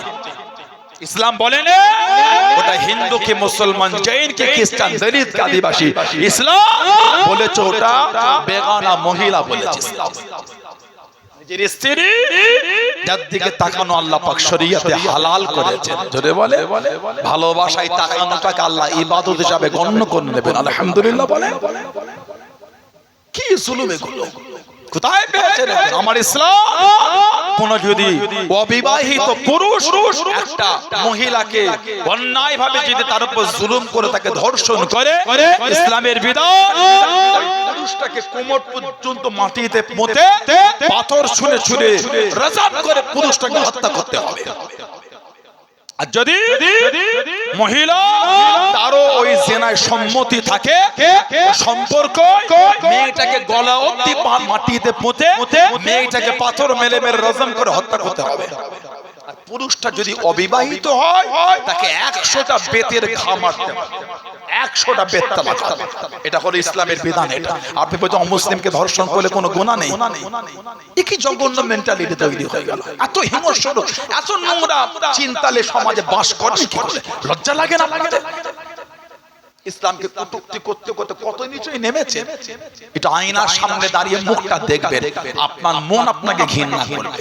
নোংরা হীন মানসিকতা লোকে, আল্লাহ এসব নোংরা লোকেদের আল্লাহ আমাদের হেফাজত করে। বলেন আমিন। জোরে বলেন আল্লাহুম্মা। গোটা বাংলা জুড়ে বিভিন্ন থানায় এফআইআর হচ্ছে, আপনারা আপনাদের লোকাল থানায় এফআইআর করবেন। যুবকগুলো এই দায়িত্ব নিতে হবে আপনাদের। আমাদের এলাকায় এডুকেশন শিক্ষিত ভাইগুলো, যে এডুকেটেড ভাইরা কেন দায়িত্ব নেবে? আমরা দায়িত্ব না নিলে কারা দায়িত্ব নেবে? সমাজে দায়িত্ব নিতে হবে না? এফআইআর করে, প্রত্যেক থানায় এফআইআর হবে। মিডিয়ায় দেখছে যে যাও থানায় এফআইআর করে। আমরা আইনকে সম্মান করি। আমাদের চিন্তা তো নোংরা নয়। সুপ্রিম কোর্টের চিফ জাস্টিসকে জুতো ছুঁড়ে মারবো। ওই জুতোটা কোনো মুসলমান ছুঁড়তো, গোটা ভারতবর্ষের মিডিয়ায় হই হই শুরু হয়ে যেত। আজকে যদি জুতোটা কোন মুসলমান ছুঁড়তো কি হতো জানেন?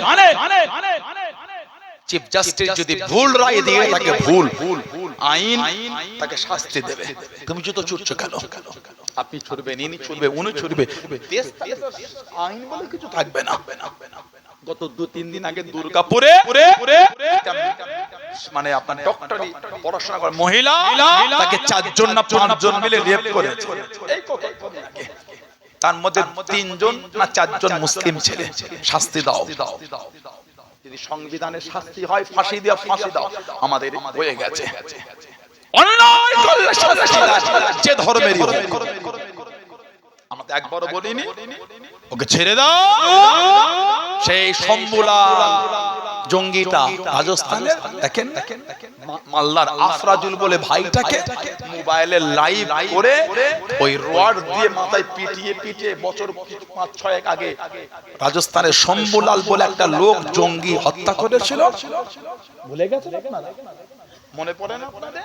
মালদা আফরাজুল বলে একটা ভাই শম্ভুলাল এই জঙ্গি রাজস্থানে মোবাইলের ইন্টারনেট চালু করে ফেসবুকে লাইভ দিয়ে এই আফরাজুল বলে ভাইটাকে হত্যা করেছিল। এই শম্ভুলাল যখন জঙ্গিটা জেল থেকে ছাড়া পেয়েছিল, কারা সব গলায় মালা দিয়ে আর লাড্ডু বিলি বিলি করে এনেছিল। ছি ছি ছি, ঘৃণা লাগে মানুষের কথা। একটা জঙ্গিকে ছাড়াই গলায় ফুল দিয়ে আর মিষ্টি বিলি করে। ঠিক বলছি? দুর্গাপুরের ওই ঘটনাটা হয়েছে। ঘৃণা করি। মুসলমান যারা ধরা পড়েছে শাস্তি দাও, ধর্ম দেখে নয়, অন্যায় দেখে। কিছু কিছু রাজনৈতিক নেতা থেকে হই হই করছে মুসলমান মুসলমান, ওর মধ্যে একটা হিন্দুও ধর্ষক ধরা পড়েছে। ওই তার কথা তো কেউ বললো না? 4টে মুসলমান অন্যায় করার জন্য যদি ইসলাম ধর্মকে অপমানিত করতে হয়, হিন্দু ধরার জন্য তার ধর্মকে অপমান করা কেন হবে না? কি সব অসভ্যতা শুরু হয়ে গেল। আল্লাহ আমাদের সমাজে শান্তি দান, সমস্ত ধর্মের মানুষের মধ্যে আল্লাহ ভালোবাসা দিয়ে দেন। বলুন আমিন। জোরে বলেন আল্লাহুম্মা আমিন। জোরে বলেন আল্লাহুম্মা। আমার ভাইয়েরা, বাপজানেরা, ছেলেরা, যুবকেরা, মুরব্বীরা, হযরতে আব্দুর রহমান ইবনে আউফ রাদিয়াল্লাহু তাআলা এক মাল আল্লাহ ওনাকে দিয়েছিলেন। মুসলমান হয়ে গেলে মক্কা শরীফ। আহা, আল্লাহ নবী হুজুর সাল্লাল্লাহু আলাইহি ওয়াসাল্লাম ওনাকে পাঠিয়েছিলেন ইথিওপিয়া, হাবশা, আবিসিনিয়া, হিজরাত। ওনাকে বলা হয় সাহিবুল হিজরাতাইন, 2 হিজরাতের অধিকারী। কিছুদিন ছিলেন, মক্কা শরীফে চলে এলেন। হুজুর ওনাকে পাঠিয়ে দিলেন মদিনা শরীফে, খালি হাতে এসেছিলেন। এত ধনী মানুষটা মক্কা শরীফ থেকে একটা কুটি বলতো হাতে করে আনেন, খালি হাতে। আল্লাহ আল্লাহর রাসূলের ভালোবাসায়, জোরে বলেন, একটা ভালোবাসায় বলা গেল না। আমার হুজুরের সাহাবী ছিলেন হযরতে মুসআব বিন উমাইর রাদিয়াল্লাহু তাআলা। আহা, এত ধনী ঘরের ছেলে মক্কা শরীফের যেই জামাটা একবার গায়ে দিয়েছে, দ্বিতীয়বার আর গায়ে দেয়নি। ওহ, মক্কা শরীফে যে রাস্তাতে চলে যেতে কিছুক্ষণ পরে যেই যেত দাঁড়িয়ে বলে দিত মুসআব বিন উমাইর গিয়েছেন। জোরে বল। আল্লাহ নবীর কাছে চলে গেলেন। ও যুবকেরা, হুজুর হুজুর মুসলমান হয়ে গেলেন। আল্লাহ নবী সাল্লাল্লাহু আলাইহি ওয়াসাল্লাম হুজুরকে জানিয়ে দেন, ইয়া রাসূলুল্লাহ হাবিবাল্লাহ, আল্লাহ পাকের নবী হুজুর আমি যে মুসলমান, আপনি কাউকে বলবেন না, আপনি কাউকে জানাবেন না, লুকিয়ে লুকিয়ে দিনের বিধানগুলো শিখে নিনে হুজুর আপনি কাউকে বলবেন না। হযরত মুসআব বিন উমাইর রাদিয়াল্লাহু তাআলা আনহু লুকিয়ে লুকিয়ে নামাজ পড়েন। হযরত উসমান ইবনে তালহা রাদিয়াল্লাহু তাআলা আনহু কে উসমান ইবনে তালহা অষ্টম হিজরিতে মুসলমান হলেন। ও জওয়ান, আল্লাহ নবী সাল্লাল্লাহু আলাইহি ওয়াসাল্লামের কাছে তিনজন সাহাবা চলে গেলেন। হযরত উসমান ইবনে তালহা, হযরত খালিদ বিন ওয়ালিদ, হযরত আমার ইবনে নাস রাদিয়াল্লাহু তাআলা আনহু আজমাইন তিনজন চলে গেলেন। কে খালিদ বিন ওয়ালিদ আল্লাহ নবীর কাছে থেকে দাঁড়িয়ে গেলেন, আল্লাহ নবীর সামনে থেকে দাঁড়িয়ে গেলেন, ইয়া রাসূলুল্লাহ হাবিবাল্লাহ, আল্লাহ পাকের নবী হুজুর আপনি আমার জন্য দোয়া করেন, আমি যেন শহীদ হয়ে যাই, আমি যেন শহীদ হয়ে যাই। আল্লাহ নবী জানিয়ে দেন, আল্লাহ নবী শুনিয়ে দেন, ও বাবা খালিদ বিন ওয়ালিদ রাদিয়াল্লাহু তাআলা আনহু, তুমি শহীদ হবে না বাবা, তুমি শহীদ হবে না বাবা। ইয়া রাসূলুল্লাহ হাবিবাল্লাহ, অমুক সাহাবীকে জানিয়ে দেন বাবা তুমি শহীদ হবে, অমুক সাহাবীকে শুনিয়ে দেন বাবা তুমি শহীদ হবে। হুজুর আমি কেন শহীদ হব না? আল্লাহ নবী জানিয়ে দেন, ও বাবা খালিদ বিন ওয়ালিদ তুমি হলে আল্লাহ পাকের তলোয়ার। জনে বলুন সুবহান, আর একটু জনে বলুন সুবহান। আল্লাহ তলোয়ার দুনিয়ায় কারোর কাছে হারবে না, দুনিয়ায় কারোর কাছে নত হবে না। ও বাবা খালিদ বিন ওয়ালিদ তুমি হলে আল্লাহ পাকের তলোয়ার, তুমি হলে সাইফুল্লাহ। জনে বলুন সুবহান। তুমি আল্লাহর তলোয়ার, তুমি কোথায় হারবে? সাইফুল মানে তলোয়ার, সাইফুল্লাহ, আল্লাহ তোমাকে আল্লাহর তলোয়ার করেছেন। সুবহানাল্লাহ বললেন না? জীবনের 150 বেশি যুদ্ধে সেনাপতি হয়ে যুদ্ধ করেছেন, একটা তো হারে না, প্রত্যেকটা জয়ী হয়েছে। এই টুপিটা মাথায় দিয়ে যুদ্ধ করতেন, ওই টুপিতে আমাদের নবী সাল্লাল্লাহু আলাইহি ওয়াসাল্লামের নূরের বাদান শরীফের একটা চুল শরীফ ওই টুপিতে জড়ানো থাকতো। ওই টুপিটা মাথায় দিয়ে যুদ্ধ করতেন কে? হযরত খালিদ বিন ওয়ালিদ রাদিয়াল্লাহু সাইফুল্লাহ। এত দবদবা আল্লাহ ওনাকে দিয়েছিলেন।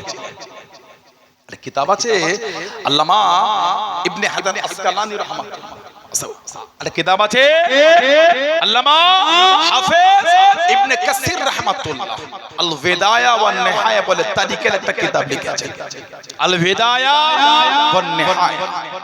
এই কদিন আগে কিতাবটা ছিল, আরেকটা কিতাব আনালাম সৌদি থেকে। আপনাদের বসিরহাটের ওই পাটটা একটা ভাই উমরায় যায়, ওই ভাই আমার সৌদি আরবে একটা ভালোবাসার ভাই আছে, ও কিনে রেখেছিল, হাদিয়া করলো আমার কিতাবটা, উনি আমাকে এনে দিলেন কিতাবটা, আল বিদায়া ওয়ান নিহায়া আরবি। এমনি আছে কয়েকটা সেট, তারপর আরেকটা নিলাম।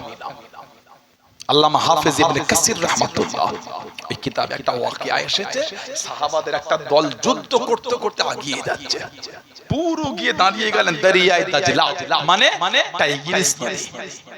আপনাদের এই ভবানীপুরটা টপকে আর একটু এগিয়ে গেলে ওখানে ওই আছে, কি বলে নদীর ধারে ওখানে কি বলে ঘাট, ফেরি ঘাট।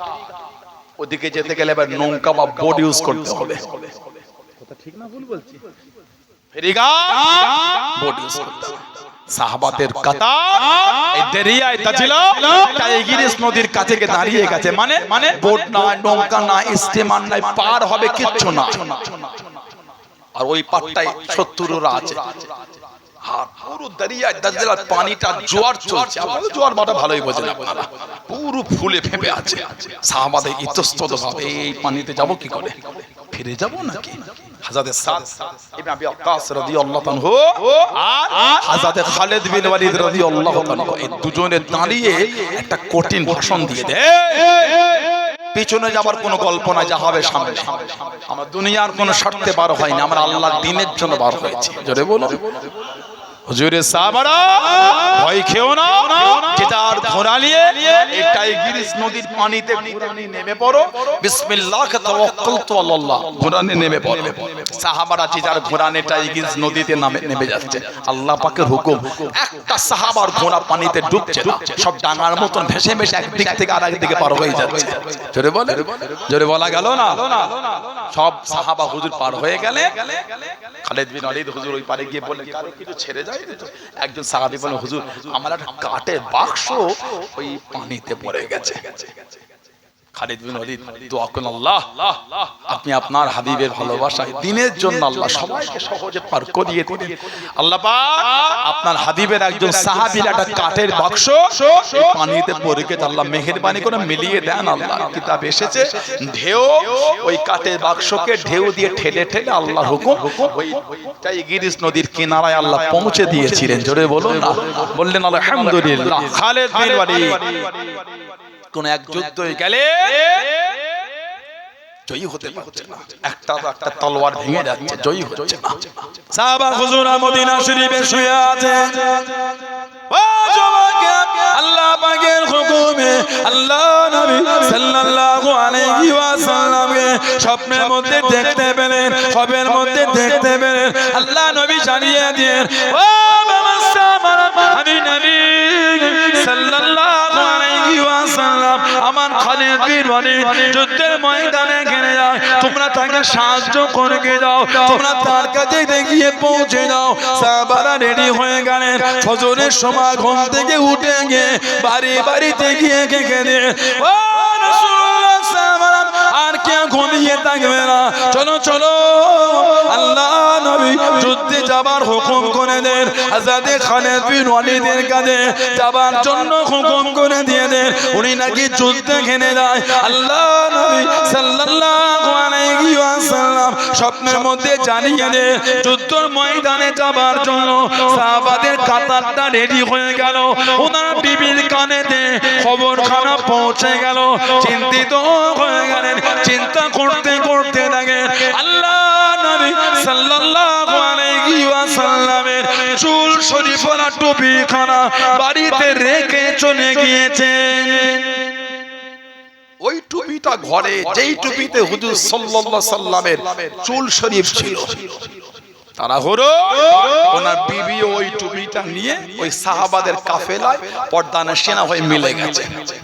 বেশ কিছুটা সাহাবারা গিয়ে দেখলেন মেয়ে আসছে বোরকা পরে উটের পিঠে। কি হলো? এইটা আবার কে?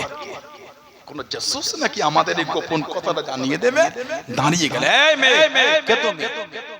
পর্দানে সেনা মহিলা বলছে, আমি হলাম হযরত খালিদ বিন ওয়ালিদ রাদিয়াল্লাহু আনহু, ওনার স্ত্রী, আমি আপনাদের সাথে যুদ্ধে যাব। জোরে বলো, আমি একটু যেতে চাই। চলে গেলে সাহাবারা যে যার জায়গা নিয়ে নিলেন, উনি টুকটুক করে ওনার স্বামীর দিকে যাচ্ছে।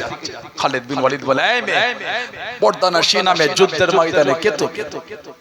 কাপটা তুলে দেখছেন নিজের স্ত্রী। তুমি? বলে, হুজুর আমার কানে খবর গেল আপনি নাকি যুদ্ধে হেরে যাচ্ছেন। আমি চিন্তিত। আমি চিন্তা করতে করতে দেখলাম এই হুজুর সাল্লাল্লাহু আলাইহি সাল্লামের চুল শরীফওয়ালা টুপি আপনি রেখে চলে এসেছেন, হুজুর আপনাকে একটু দিতে এসেছি। জোরে বললেন না। উনি ওই টুপিটা নিলেন, মাথায় দিলেন, দিনের জন্য যুদ্ধ শুরু করলেন।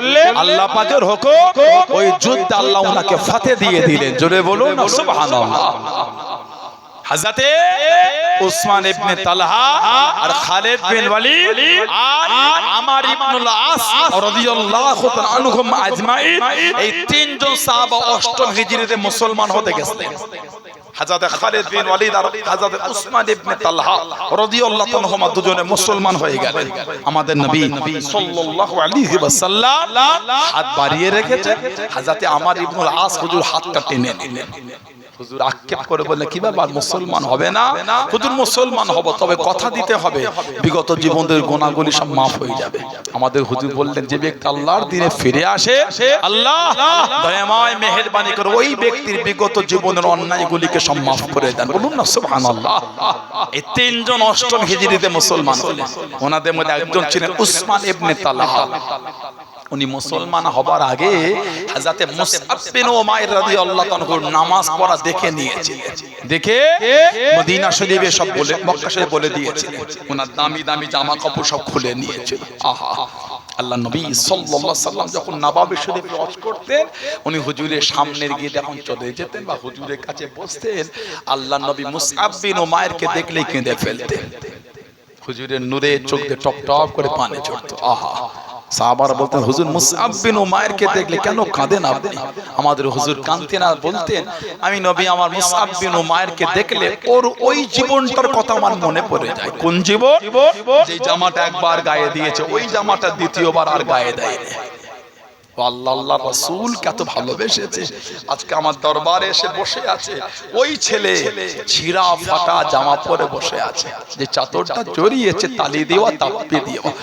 এত ধনী ঘরের ছেলে আল্লাহ আল্লাহর রাসূলের জন্য সব ছেড়ে দিয়ে চলে এসেছে। জোরে বলুন না, আর একটু জোরে বলা গেল না?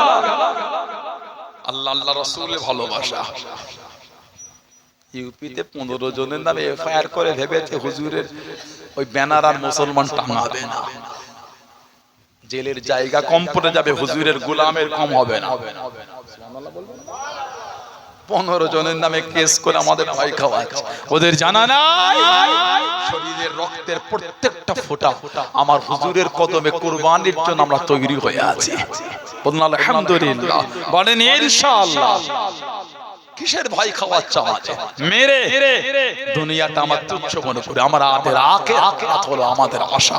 আমাদের আশা হলো আল্লাহর দয়া, জান্নাত। বলুন ইনশাআল্লাহ, বলেন আল্লাহুম্মা। জেলে জায়গা কম পড়ে যাবে।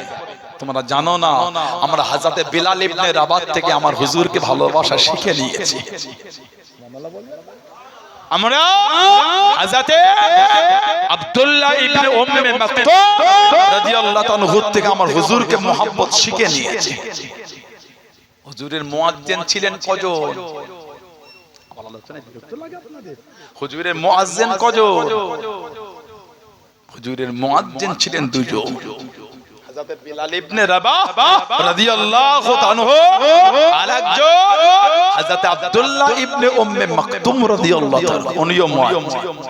হাদিস শরীফে এসেছে আল্লাহ রাসূল বলেছেন, আব্দুল্লাহ ইবনে উম্মে মাকতুম যখন রমাদান শরীফে আযান দেবে, তোমরা খাওয়া চালিয়ে রাখবে। মানে উনি তাহাজ্জুদের আযান দিতেন। তখন আব্দুল্লাহ ইবনে উম্মে মাকতুম আযান দেবে, তোমরা সেহরির জন্য উঠে খাওয়া শুরু করে দাও। আর যখন আমার বেলাল আযান দেবে, তোমরা খাওয়া বন্ধ করে দাও। কেন? তাহাজ্জুদের আযান দিতেন আব্দুল্লাহ ইবনে উম্মে মাকতুম রাদিয়াল্লাহু আনহু, আর ফজরের আযান দিতেন হযরত বিলাল ইবনে রাবাহ রাদিয়াল্লাহু আনহু। হযরত বিলাল রাদিয়াল্লাহু আনহু শেষ বয়সে অন্ধ হয়ে গেছিলেন, চোখে দেখতে পেতেন না।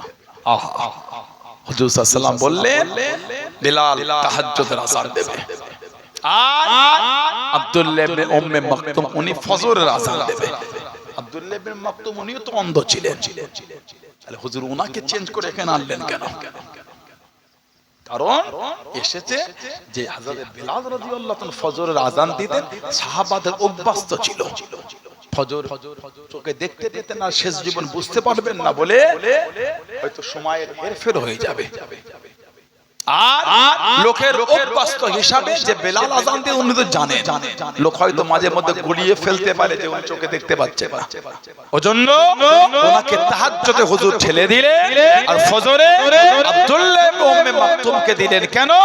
দিয়ে বলে দিলেন, ওকে তোমরা স্মরণ করে দেবে, ফজরের সময় হলে ও আযান দেবে। আব্দুল্লাহ ইবনে উম্মে মাকতুম হুজুর সাল্লাল্লাহু আলাইহি ওয়াসাল্লাম মদিনা শরীফ থেকে যত যুদ্ধ গিয়েছিলেন জিহাদে, সব সময় আব্দুল্লাহ ইবনে উম্মে মাকতুমকে হুজুর এই মদিনা শরীফের দায়িত্ব দিয়ে যেতেন, তুমি থাকো, তুমি মদিনা শরীফে থাকো। বলুন সুবহানাল্লাহ। উনি সময় পেলে হুজুরের কাছে চলে যেতেন। হুজুর একটু কোরআন শরীফ পড়েন না, হুজুর শুনি একটু করে। সুবহানাল্লাহ বললেন না? হুজুর আরেকটু পড়েন না, হুজুর এই আমার নবী পাক সাল্লাল্লাহু আলাইহি ওয়াসাল্লামের কাছে কোরআন শরীফ শুনতেন আর মুখস্থ করতেন। আব্দুল্লাহ ইবনে উম্মে মাকতুম চোখে দেখতে পেতেন না। 14 হিজরি হয়ে গেল, হযরত ওমর রাদিয়াল্লাহু তাআলা আনহু হুজুরের খিলাফত শুরু হয়ে গেল। হযরত আব্দুল্লাহ ইবনে উম্মে মাকতুম রাদিয়াল্লাহু তাআলা আনহু হযরত ওমর ফারুক রাদিয়াল্লাহু তাআলা আনহুকে জানিয়ে দিয়েছে, ও হযরত ওমর ফারুক রাদিয়াল্লাহু একটু যুদ্ধের ময়দানে যাব, আল্লাহর দ্বীনের জন্য যাব। তুমি তো চোখে দেখতে পাও না, তুমি তো চোখে দেখতে পাও না। আল্লাহ রাসূল সাহাবী, ইসলাম দানের দ্বিতীয় খলিফা, খলিফাতুল মুসলিমিন হযরত ওমর রাদিয়াল্লাহু তাআলা আনহু বলেন, আমি আব্দুল্লাহ ইবনে উম্মে মাকতুম রাদিয়াল্লাহু তাআলা আনহু চোখে দেখতে পাই না তো কি কইতে, যুদ্ধে ঝান্ডাটা আমি ধরে নেব, যুদ্ধে পতাকাটা তুলে রাখবো। ও রাসূলুল্লাহ সাহাবী, আমি আব্দুল্লাহ ইবনে উম্মে মাকতুম, আমি তো চোখে দেখতে পাই না, সামনের দিক থেকে কারা আসে আমি বুঝতে পারবো না। হুজুর আমাকে ভয় লাগবে না, হুজুর আমাকে ভয় লাগবে না, যুদ্ধে ঝান্ডাখানা বিনা ভয়েতে উঁচু করে রাখবো। জোরে বলুন সুবহান, আর একটু জোরে বলুন সুবহান। হুজুর আমি তো চোখ দেখতে পাই না, ঝান্ডা যদি আমাকে দেন হুজুর আমি নিয়ে দাঁড়িয়ে থাকবো। শত্রুরা সামনের দিক থেকে আসছে, আমি তো দেখতে পাবো না, হুজুর আমাকে ভয়ও লাগবে না, ঝান্ডা নামাবো না। কেন? আমরা যখন ঘুমাই কেউ যদি আমাদের চোখের কাছে আগুন নিয়ে যায় বা মারে আমাদের অসুবিধা হয় কেন? বুঝতেই পারছি না তো। যখন জেগে আছে এই চোখ চেয়ে আছে, চোখের কাছে আগুনটা নিয়ে গিয়ে দেখে চোখটা ঝরে যাবে। কথা বলে না, চোখ আগুন না, চোখ মরবে কেন? চোখ আগুন ঠেকে যাবে। আর ঘুমালে চোখে আগুন দিয়ে চোখ নাড়িয়ে কোনো খবর নেই, কেন ঘুমাচ্ছে। হুজুর বলতেন, হুজুর আমি তো চোখে দেখতে পাই না, ঝান্ডা আমি ধরবো, দুশমনরা আসলে আমি দেখতে পাবো না, ভয়ও লাগবে না, তবে ঝান্ডা আমি ছাড়বো না। সুবহানাল্লাহ বলে। উনি যুদ্ধের লোহার ড্রেস পরে নিলেন, ঝান্ডা নিলেন, ময়দানে দাঁড়িয়ে আছে। যুদ্ধ শেষ হয়ে গেল, আল্লাহ মুসলমানদের ফাতে দিলেন, কিন্তু আব্দুল্লাহ ইবনে উম্মে মাকতুম রাদিয়াল্লাহু আনহু শহীদ হয়ে গেলেন। হুজুর শহীদ হয়ে গেছে। হুজুরের লাশ যখন খুঁজে পাওয়া গেল তখনও দেখছি আল্লাহর দ্বীনের ঝান্ডাটা বুকে করে চড়িয়ে নিয়েই শুয়ে আছে। বলুন সুবহানাল্লাহ। আর একটু জোরে বলা গেল না? হযরত বিলাল ইবনে রাবাহ, উমাইয়া ইবনে খালফের গোলাম, ফুটোতে দড়ি দিয়ে বেঁধে উনাকে মেরেছিল, শরীর ফেটে রক্ত ঝরেছিল। অন্তর থেকে কলেমা মোচেনে। মক্কা শরীফের যুবক তরুণ পরিবার, এই বেলাল তুমি তোমার নবীকে এত ভালোবাসো, তোমার আল্লাহকে এত ভালোবাসো, কই তোমার নবী আর তোমার আল্লাহ তোমাকে বাঁচালো না তো? তোমার নবী তো তোমার জন্য এলো না? হুজুর হেসে হেসে বলে, এই মক্কা শরীফের যুবকেরা তরুণেরা, তোমার বাজারে গিয়ে কিছু কিনলে ভালো করে পরীক্ষা করে দেখো ভালো না খারাপ। আমি বেলাল, আল্লাহ আমাকে আল্লাহর দ্বীনের জন্য কবুল করে। আমি বেলাল, আল্লাহ আমাকে পরীক্ষা করে দেখিয়ে দিচ্ছে আমি আল্লাহর দ্বীনের জন্য কত মজবুত হতে পেরেছি। জোরে বলুন। 15 জনের নামে কেস দিয়ে ভেবেছে ভয় খেয়ে গেছে আমরা। ওরা জানে না আমরা সাহাবাদের থেকে শিখে নিয়েছি ভালোবাসা কি জিনিস। সুবহানাল্লাহ বললেন না? আলহামদুলিল্লাহ বললেন না? আজও হুজুরের কথা বলে আজও স্থির হয়ে এই হুজুরের কথা বলছে, আহা আমাদের হুজুর, আহা সাল্লাল্লাহু আলাইহি ওয়াসাল্লাম। কথা ঠিক না ভুল বলছি? আমার নবীর একটা সাহাবী ছিলেন, সাহাবাদের একটা একটা জীবনী বললে বুক ফেটে যাবে, এত ভালোবাসতেন তারা আল্লাহর রাসূলকে। আর নবীর একটা সাহাবী ছিলেন, ওনার নাম ছিল হযরত খাব্বাব রাদিয়াল্লাহু তাআলা আনহু। হযরত খাব্বাব রাদিয়াল্লাহু তাআলা আনহু ইহুদি মহিলার খাদেম ছিলেন, ইহুদি মহিলা। উনি যখন মুসলমান হলেন এই গরম বালুতে চিৎ করে শুইয়ে দিয়ে লোহা গরম করে ওনার কোমরে দিয়েছিল। আহা, কিতাবে এসেছে কোমর থেকে গোশতগুলো গলে গলে পানি হয়ে চলে গেছে, ওই জায়গায় আর গোশত গজায় না। হযরত খাব্বাব রাদিয়াল্লাহু তাআলা আনহু, হযরত ওমর বড় হুজুরের খিলাফত চলে। ও জওয়ান, হযরত ওমর রাদিয়াল্লাহু তাআলা আনহু হযরত খাব্বাব রাদিয়াল্লাহু তাআলা আনহু কে জিজ্ঞাসা করলেন, ও রাসূলুল্লাহ সাল্লাল্লাহু ও হযরত খাব্বাব রাদিয়াল্লাহু তাআলা আনহু, তোমার কোমরে গোশত নাই, তোমার কোমরে গোশত নাই, কোমরটা গর্ত হয়ে গিয়েছে, কোমরে গর্ত হয়ে গিয়েছে, কোমরের গোশত কোথা গেল? হযরত খাব্বাব রাদিয়াল্লাহু তাআলা আনহু চোখ ভরা পানি নিয়ে কেঁদে কেঁদে জানিয়ে দেন, ও হযরত ওমর রাদিয়াল্লাহু তাআলা আনহু, আমি খাব্বাব যখন মুসলমান হয়ে গিয়েছিলাম, আমি খাব্বাব রাদিয়াল্লাহু তাআলা আনহুকে চিৎ করে শুইয়ে দিয়ে লোহা গরম করে আমার কোমরে দিয়ে দিয়েছিল। আমি খাব্বাব রাদিয়াল্লাহু তাআলা আনহুর কোমর থেকে গোশতটা পানি হয়ে গলে গলে চলে গিয়েছে। আমি খাব্বাব আমার অন্তর থেকে ঈমানের কলেমা মুছে না। জোরে বলুন সুবহান, আর একটু জোরে বলুন সুবহান। আমার কোমরে গোশত দিয়ে গোশততে লোহা গরম করে দিয়েছে, গোশত পানি হয়ে চলে গেছে। আব্বা ওই জায়গায় আজও গোশত গজাই না, কষ্ট হয়ে আছে, এত কষ্ট দিয়েছে। অন্তর থেকে আল্লাহ আল্লাহ রাসূলের প্রেম মুছতে পারে না। জোরে বলুন না, আলীকে ভালোবাসায় বলা গেল না। হযরত আব্দুর রহমান ইবনে আওফ রাদিয়াল্লাহু তাআলা এত ধনী, খালি হাতে মদিনা শরীফে আসে, পাথর তুলতেন, পাথর মদিনা শরীফের পাথর হুজুরের ওসিলা দিয়ে হুজুরকে বরকত ধরে তুলতেন আর বলতেন আল্লাহ আপনার হুজুরের খাতির আল্লাহ পাথরের তলায় যেন সোনা পায়, গোল্ড সোনা। যেই পাথরটা তুলতেন ওর নিচেই সোনা পেতেন। সুবহানাল্লাহ বললেন না। বর্তমান 10 গ্রাম সোনার দাম হলো 1,24,000। উনি এত গোল্ড পেয়েছিলেন, ওনার ওফাতের পরে কুরুল দিয়ে সোনা কাটা শুরু, গোল্ড কাটা শুরু হয়েছিল।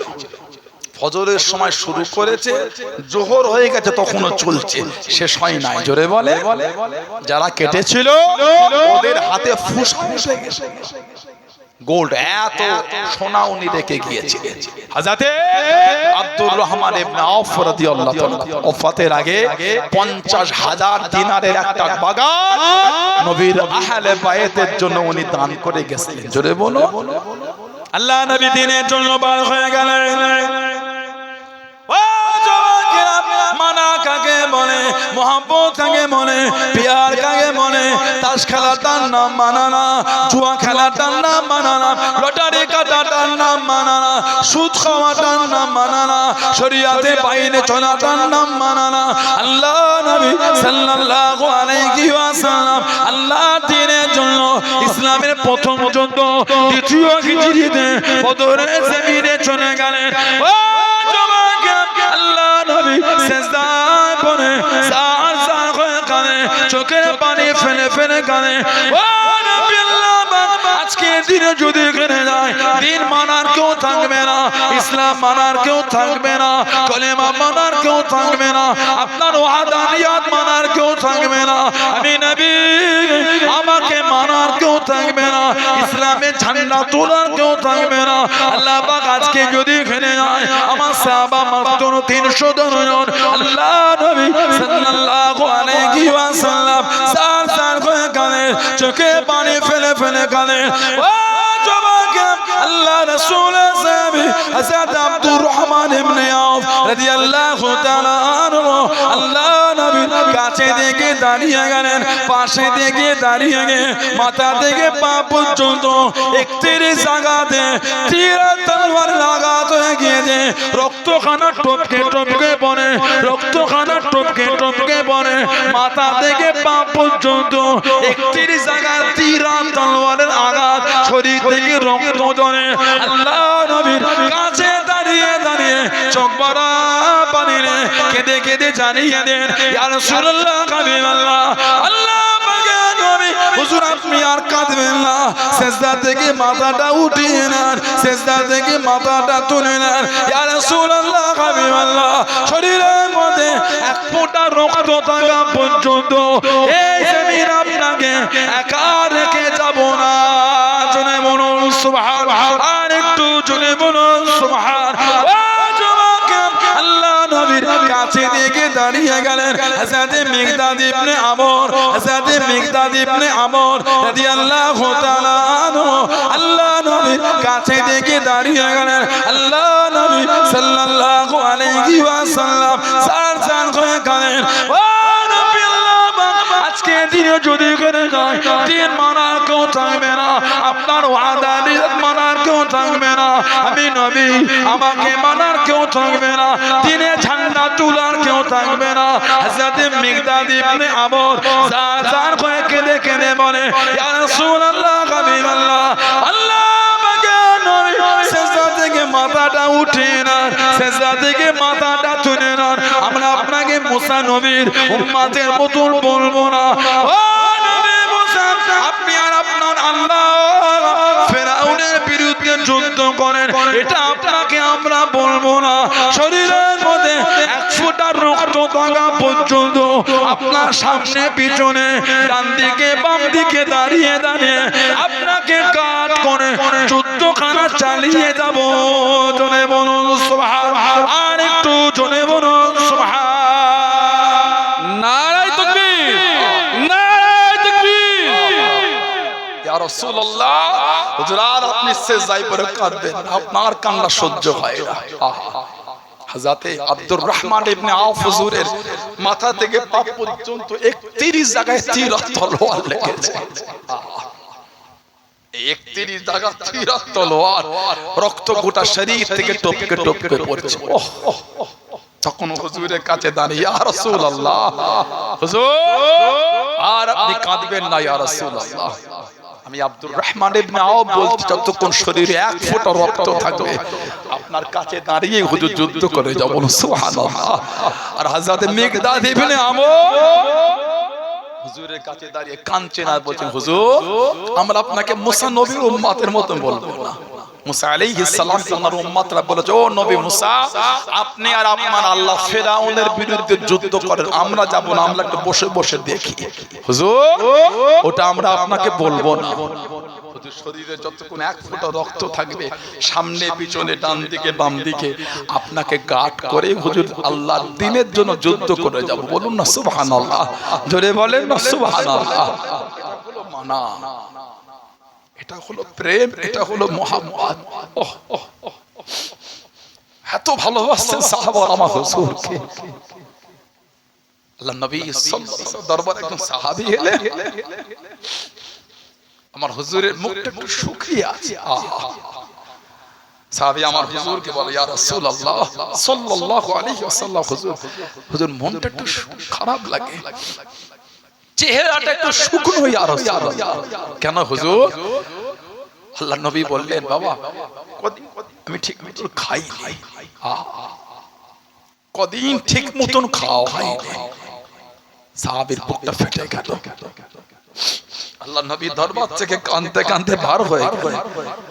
লোকের বাগানে বাগানে বাগানে বাগানে গিয়ে কাজ খুঁজেছেন, কোথাও কাজ পায়নি। ওই গরম রোদ্দুরে একটা ইহুদির বাগানে চলে গেছে। এই ইহুদি, তোমার বাগানে কিছু কাজ আছে? সাহাবীকে ইহুদি বলছেন, এই রোদে কি কাজ করবে? গরম রোদ এত কঠিন। যারা হজে বা উমরায় গেছে জিজ্ঞাসা করে মক্কা শরীফে রোদের তাপটা কি? মক্কা শরীফে রোদের গরমটা কত?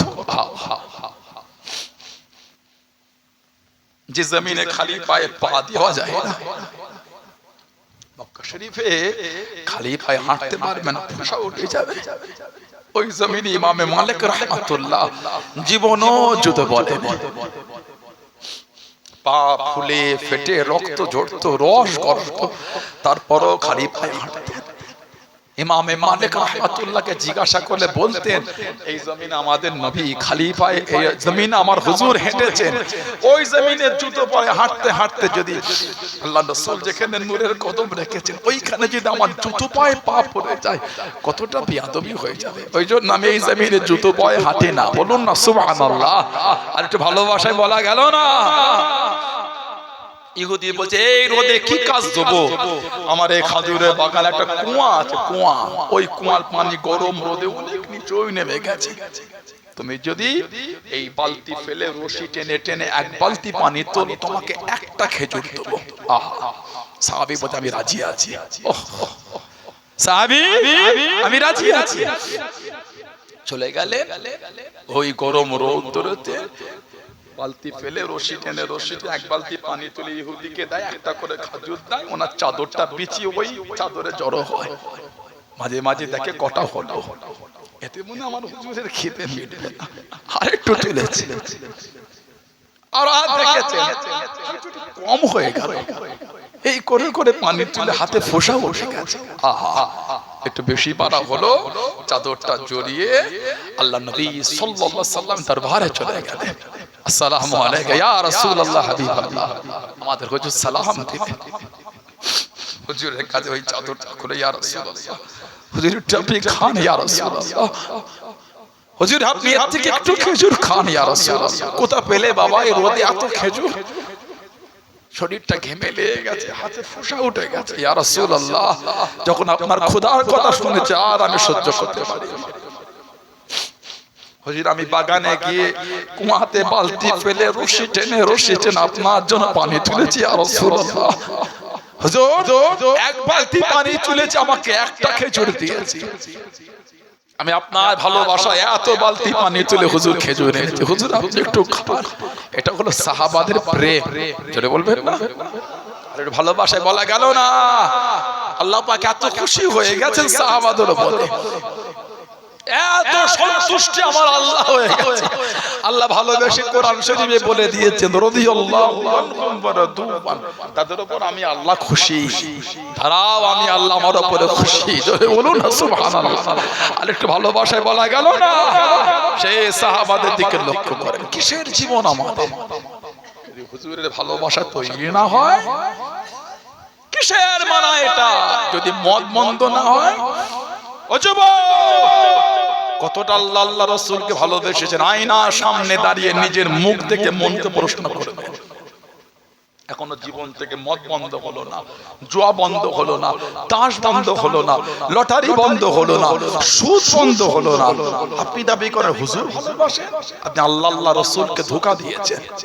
না, হুজুরের গোলাম মদ পান করতে পারতেন, মনে হয় আপনাদের তারা হুজুরকে ভালোবাসে, মদ খাবে, খেয়ে ফেলেছে, আল্লাহর কাছে লজ্জিত হন, আল্লাহ মাফ করে দাও, আল্লাহ আমি করে ফেলেছি, আল্লাহ খুশি হবেন কে? বলেন বলেন, মাফ করবেন কে?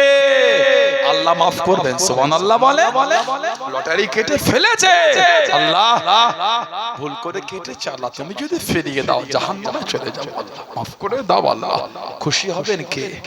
মাফ করবেন কে? আল্লাহ গুনাহ করে ফেলেছেন, রাতের অন্ধকারে সব বাড়িতে ঘুমায়, টুক টুক টুক টুক করে বিবির পাশ থেকে উঠে উযুটা করে নিরালায় গিয়ে মুসাল্লাটা বিছিয়ে 2 রাকাত নফল নামাজ পড়ে, সিজদায় গিয়ে পাগলের মতন কাঁদে, সিজদায় মুসাল্লা ভিজিয়ে, আল্লাহ তুমি আমাকে ফিরিয়ে দিও না আল্লাহ। আল্লাহ দুনিয়ায় এক ফোঁটা গরম তেল শরীরে পড়লে আল্লাহ সহ্য করা যায় না, আল্লাহ জাহান্নাম তো সহ্য করতে পারবো না, আল্লাহ আল্লাহ জাহান্নাম তো এই শরীরে নিতে পারবো না, আল্লাহ আল্লাহ শরীরে একটু হাত কেটে গেলে, ফোঁসা উঠে গেলে, কিছু হলে এত কষ্ট হয়, আল্লাহ এটা বলতার কামড়া আমার সহ্য করতে পারে না, এটা মৌমাছির কামড়ানো সহ্য হয় না। ও যুবক, জাহান্নাম সহ্য হবে বলে মনে হয় আমাদের? হাল মিন মাজিদ, হাল মিন মাজিদ, আমাকে আরো দাও, আরো দাও, আরো দাও। জাহান্নামীরা বলবে ইয়া লাইতানি কুনতু তুরাব, হায় আফসোস যদি আমরা পুরা মাটি হতাম তাও আমাদের দাম ছিল, আমরা যে জাহান্নামী হয়ে গেলাম। ইয়া লাইতানি কুনতু তুরাব, ভালো হয়ে যায়। আল্লাহ আমার যুবক ভাইদের জীবন থেকে আল্লাহ মদের আড্ডা, তাসের আড্ডা, জুয়ার আড্ডা, লটারির আড্ডা, সুদের আড্ডা, আল্লাহ এগুলো আল্লাহ মুছে দেন, বলেন না আমিন, বলেন আল্লাহুম্মা আমিন। আল্লাহ আমাদের সকলকে নামাজি করে দেন, আল্লাহ আমার মা বোনগুলোকে নামাজি করে দেন, আল্লাহ আমাদের প্রত্যেকের দ্বারা 5 ওয়াক্ত নামাজ আল্লাহ কায়েম করিয়ে দেন, বলুন আমিন, জোরে বলেন আমিন, জোরে বলেন আল্লাহুম্মা আমিন। একটু দরুদ শরীফ আল্লাহুম্মা